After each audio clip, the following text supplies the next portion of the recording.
Hey, it's Glenn Taylor. Welcome to Modern Testament Talks Daily Devotional. This is our 8th episode called Trust God and Walk Wisely. Today we'll be diving into Matthew chapter 6, verses 25 to 34, and into Matthew chapter 7, verses 1 through 23. Okay, let's get into it. Today's theme, Jesus calls us to release worry, pray boldly, and live wisely, because the narrow path leads to life, and not all who speaks his name walk it. Today's devotional walks us through some of the most quoted but most challenging teachings of Jesus. From letting go of worry to examining our own hearts to knowing what truly belongs to him, Jesus leads us with clarity, compassion, and conviction. This passage isn't about comfort, it's about character, and it invites us to walk in trust and truth. So, some relatable insights and contextual reflections. We all worry about tomorrow, our finances, our future, our place in this world. But Jesus gently says, do not worry about your life. Your Father knows what you need. And just as easily we fall into judgment of others, of ourselves, of those we think are doing it wrong. So Jesus warns, do not judge, or you too will be judged. This section of the Sermon on the Mount is called to humble trust, honest reflection, and discerning faith. So, moving on to Matthew chapter 6, 25 through 34. Do not worry. Jesus tells us, look at the birds of the air. See how the flowers grow? Your heavenly Father feeds and clothes them. Will he not much more take care of you? He closes with a powerful truth. Seek first the kingdom and his righteousness, and all these things will be given to you as well. Worry fades when trust is rooted. Moving into Matthew chapter 7, verses 1 through 6, judging others. Jesus says,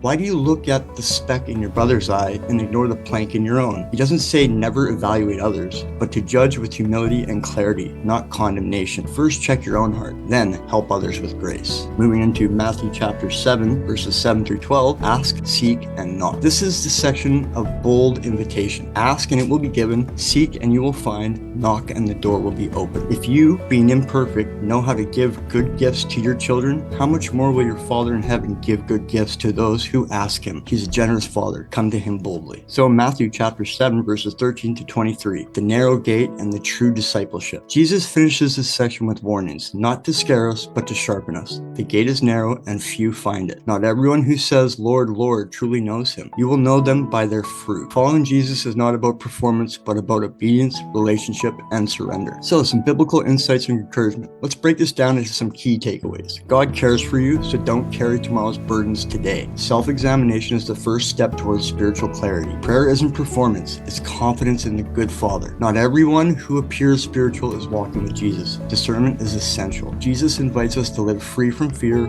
full of faith, and grounded in truth. So now I'd like to close out with a prayer if you join me today. Father, thank you for seeing our needs before we speak them. Teach us not to live in anxiety, but in trust. Give us eyes to see ourselves clearly and hearts to walk in grace. And Lord, keep us close to you, not just in words, but in truth. We seek the narrow path that leads to life. In Jesus' name, amen. And some spiritual encouragements to leave you with. In the next devotional, we'll end the Sermon on the Mount with Jesus called to build our lives on solid ground. But for today, reflect on this. What are you holding on to that God is asking you to release? Worry, judgment, pride? Share your heart in the comments. And if today's message gave you clarity or comfort, subscribe and join us again for next time. Thanks a lot for watching. God bless and deep peace.